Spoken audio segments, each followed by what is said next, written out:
जी नमस्कार। मैं प्रोफेसर सुबोध सिंह शिवगीत। ये राजनीतिक या पॉलिटिकल गपशप की श्रृंखला में आज पुनः आए हैं प्रोफेसर के.पी. शर्मा सर के पास कि सर, ये जो भाजपा का चुनाव है दिनों दिन दिलचस्प होते जा रहा है। बीच में आपने देखा कि हजारीबाग से सांसद के लिए प्रत्याशी बनाए गए मनीष जायसवाल और ताल ठोकते हुए जसवंत बाबू आ गए हजारीबाग, जबकि ये राष्ट्रपति के उम्मीदवार रह चुके हैं। हमको लगा कि इंडिया अलायंस के राष्ट्रपति के उम्मीदवार अब हजारीबाग में क्या करेंगे, मगर यहाँ आए तो लगा कि कुछ गुल खिलाएंगे। बीच में चर्चा हुई कि वो इलेक्शन लड़ने जा रहे हैं, फिर सुना कि सौरभ नारायण को लड़ाएंगे, फिर देखा कि अंबा प्रसाद को लड़ाएंगे, अकेला यादव जी भी आए। मगर सर, इन तमाम बातों को बनते बिगड़ते अचानक आज सुने कि जेपी पटेल यानी टेकलाल महतो के लड़के जो भारतीय जनता पार्टी से एमएलए थे, अचानक वो पार्टी छोड़ के कांग्रेस के उम्मीदवार हो गए। क्या लगता है सर, इस बार हजारीबाग में फिर कुछ नया नजारा खिलेगा? मामला तो बड़ा दिलचस्प होते जा रहा है। आप इसमें क्या सोचते हैं सर? सुबोध, तुम बराबर कोई न कोई जो है इस तरह की बातें उठा दिया करते हो। साहित्य के आदमी तुम हो और राजनीति में इतनी दिलचस्पी तुम्हारी है। वैसे तो तुम मेरे साथ ही रहे हो 1990 ईस्वी से लेकर के आज तक, लेकिन जो अभी घटना घटी है और उसके ऊपर तुम तुरंत उसका चाह रहे हो कि जानना कि उसका क्या प्रभाव होगा। हाँ जी, कोई भी स्वाभाविक है सर। तो ये मैं बताना चाहूँगा कि कोई आदमी किसी के कंधे पर बंदूक चलाने के लिए बहुत दिन से हजारीबाग में प्रयासरत था।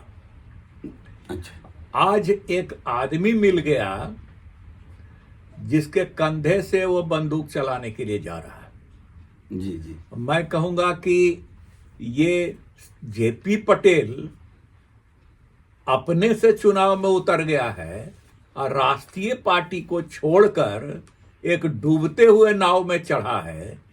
तो इससे तो स्पष्ट नजर आ रहा है कि ये टेकलाल जी के राजनीतिक पर नहीं चल रहा है।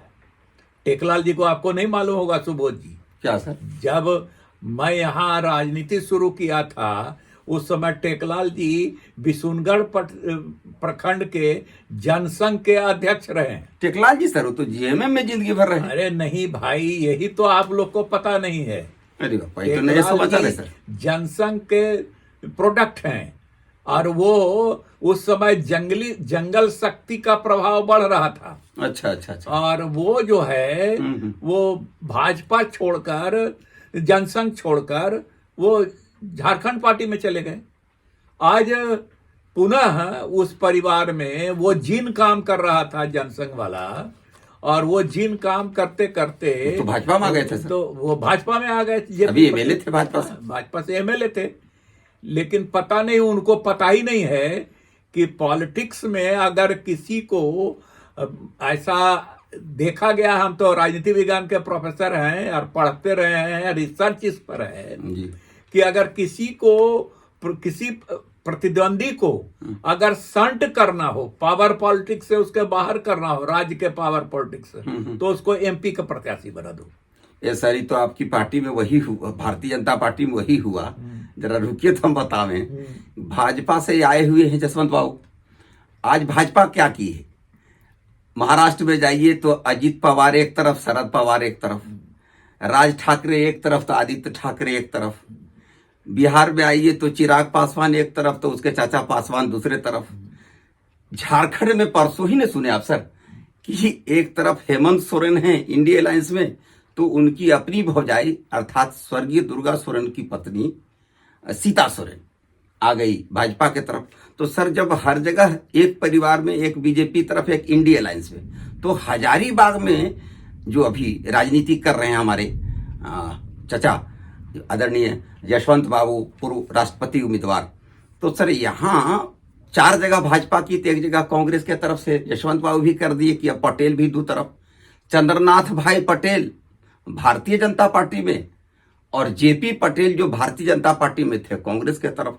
तो घर वाला बरतर और बर वाला घर तर, जैसे पूरे देश में है सर वही हाल हजारीबाग में भी हो गया पटेल दो तरफ, एक तरफ बीजेपी में रह गए चंद्रनाथ भाई पटेल जो टेकलाल महतो जी के साथ ओरिजिनली राजनीति करने के हकदार रहे, बाबूलाल जी के साथ भी रहे। तो अब चंद्रनाथ भाई पटेल बीजेपी के साथ, तो जयप्रकाश पटेल जसवंत बाबू के साथ, कांग्रेस के साथ हैं कि नहीं हमने बताएं, मगर हाँ कांग्रेस के उम्मीदवार बने हैं। तो अब तो जसवंत बाबू प्रकारांतर से सीधे तो चुनाव लड़ नहीं सकते थे, डॉक्टर लोग शायद मना कर दिया था, अब उम्र भी हो गई है। मगर सर कभी राजनीति करने वाले आदमी चुप तो रह नहीं सकते हैं। ऐसा 1 महीने से लग भी रहा था कि टाइगर अभी जिंदा है, लोग कर रहे थे, तो ये टाइगर का ही लगता है प्रकोप हम लोग को जेपी पटेल के रूप में सामने आया है। अब तो तुम एक बात तो छोड़ दिए, क्या सर? जो वास्तव में छोड़ दिए कि जसवंत बाबू जो है एक और उनका बेटा एक और, अरे जयंत सिन्हा हाँ एक सर, और। ये तो भुलाइए गए थे। ये चीज तो तुम छोड़ दिए। जयंत बाबू भाजपा में, जसवंत बाबू जो है सो उसके विरोध में। तो अब हमको लगता है कि जसवंत बाबू अपने बेटा के कितने दोस्त हैं कितने दुश्मन हैं, ये तो आने वाला समय बताएगा। लेकिन ये जो तुम कह रहे हो कि पटेल वर्सेस पटेल, तो ये तो राजनीति में पावर टू चेक पावर का सिद्धांत है और बैलेंस ऑफ पावर का सिद्धांत है। तो राजनीति में हर आदमी पावर टू चेक पावर के सिद्धांत से भारतीय राजनीति में काम कर रहा है। यह दूसरी बात है कि किसके और गुरुत्वाकर्षण शक्ति ज्यादा मजबूत है, वो पार्टी दिखा देगी इस चुनाव में। क्या लगता है सर, ये हजारीबाग का चुनाव काफी दिलचस्प होने जा रहा है, लगता है हमको बहुत नहीं, अंतर पड़ेगा। हमको नहीं लगता है कि कोई चुनाव दिलचस्प होने जा रहा है। ये एक बलि का बकरा जरूर खोजा गया। अब तुम ही बताया अभी कि इन लोगों के ऊपर दांव खेलने की कोशिश की गई, चाहे सौरभ नारायण सिंह हो, चाहे अंबा प्रसाद हो, चाहे जसवंत सिन्हा हो। तो ये जो बलि का बकरा इन लोगों ने बनने से इनकार कर दिया। तो आज एक जिस बेचारा को, एक गरीब बेचारा को जिसको राजनीति का इतना छक्का पंजा नहीं मालूम है, उसको बलि का बकरा बना दिया गया है। सर बलि का बकरा थोड़े सर बदला है, तो नहीं उनके बेटा को भारतीय जनता पार्टी टिकट है। जसवंत बाबू तो नाराज किस कारण से है? अब ठीक है बेटा भाजपा में है, मगर बेटा का अगर टिकट नहीं कटा होता तो जसवंत बाबू का यही रोल होता। निश्चित मानिए सर कि ये उनके बेटे की को सम्मान भारतीय जनता पार्टी ने नहीं दिया है, इसके चलते वो किसी न किसी के बेटे की तो बलि देंगे।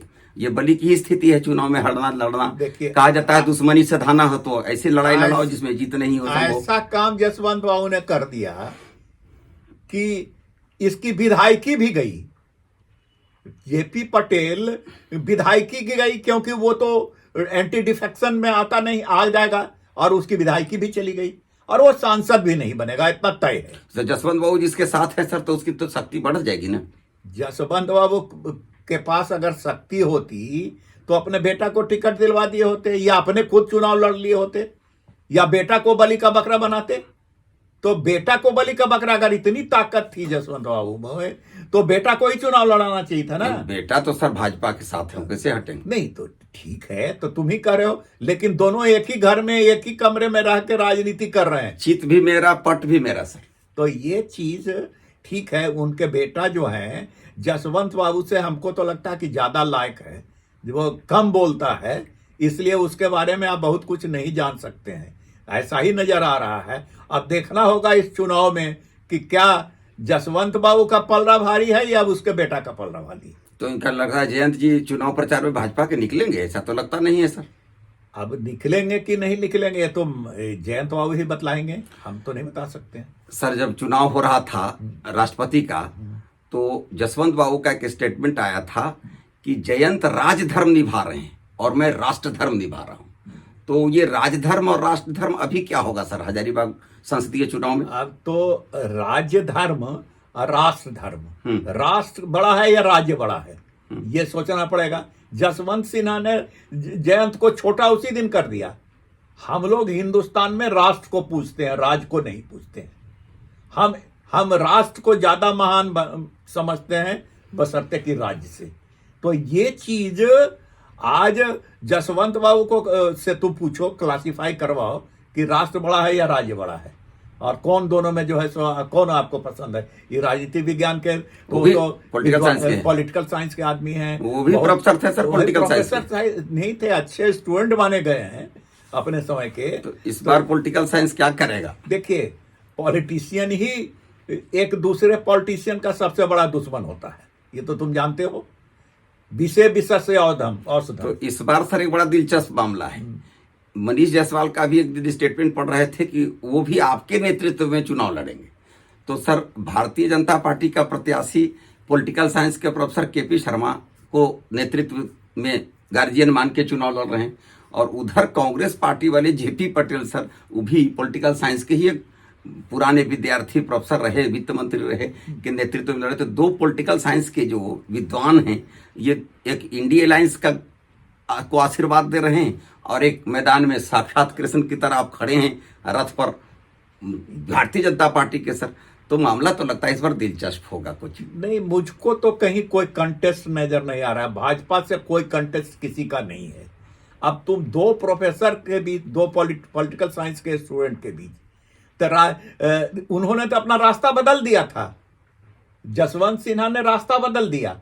वो ब्यूरोक्रेट्स, वो एक प्रोफेसर से ज्यादा महत्व दिए एक प्रशासक के रूप में, और वो साहब बन गए। हम जिंदगी भर प्रोफेसर रहे, गुरु ही बन के रहे। इसलिए हमारा जो दायरा है वो ज्यादा बड़ा है हजारीबाग में। जसवंत बाबू को तो एज ए राजनीतिक लोग, कुछ लोग जानते हैं, लेकिन हमें शिक्षक के रूप में कम से कम 1 लाख विद्यार्थी आज भी जानते हैं। अब मैं मानता हूं कि शिक्षक से ज्यादा बड़ा कोई नहीं होता है।